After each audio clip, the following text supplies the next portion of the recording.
Like and subscribe and click the bell icon to get new video updates.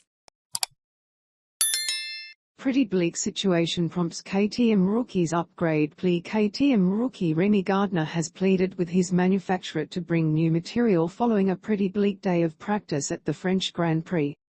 The reigning Moto2 champion has endured a fairly difficult start to his Premier Class career, albeit has not exactly been outshone by fellow Tech 3 run KTM rookie Raul Fernandez.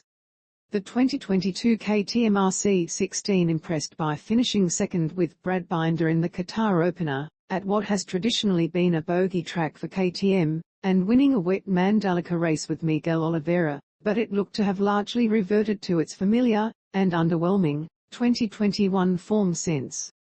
Gardner was the only KTM rider not to crash on Friday at Le Mans, and ended the day in 22nd, sandwiched by Oliveira and Fernandez, albeit with Binder managing to climb as high up as 7th. Not good. Not good, Gardner said of his Friday. I'm struggling. I don't know. I think we're pretty much all struggling except Brad. Somehow he manages to pull out a time. We're all kind of a bit lost, I think. It's hard, a hard weekend. It's hard in Jerez, hard here. It's pretty bleak at the moment. Le Mans has been a decent hunting ground for KTM, albeit usually in mixed conditions, which only added to Gardner's matter-of-fact disappointment.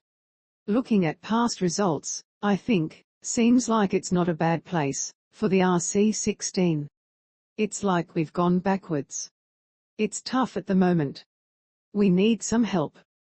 Because we're all struggling. It's not just me. It's me, Miguel and Raul. Brad's kind of the only one that can sort of put something together. Which, with his kind of radical style, he can manage to do it. We need material. We're kind of stuck. With what we've got, there's nothing else. We're a bit stuck.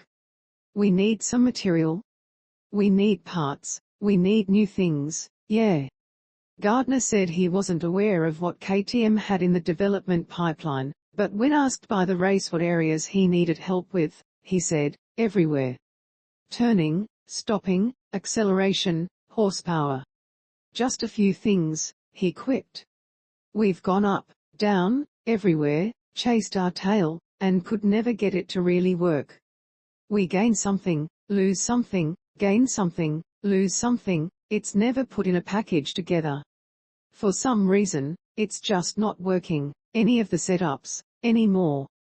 We went back to something that we had in Jerez, in post-season testing last year, still doesn't work either. The feeling is not great. The feeling going into the corner is a little bit like I'm praying not to crash, to be honest. Yeah. It's hard at the moment. It's going to be a tough weekend, but anyway always going to do our best and push as hard as possible. Gardner said his big problem through the Jerez and Le Mans weekend had been him struggling big time with the rear wheel coming off the ground under braking, and that measures to fix that will just take away all the turning it, the RC16, barely has.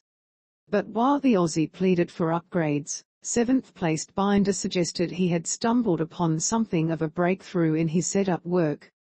Binder ran 2 bikes with very different settings and felt comfortable on only one of them, the one he'd crashed early in FP1 and then only got back at his disposal for FP2, which is where he shone. We learned something quite important today, he said. Because compared to last year the way our bike is set up is completely different. We found a good direction today that gave me more confidence in the corners. That is what has been missing all year. We haven't been able to stop and enter corners because we've been really on the limit with the front.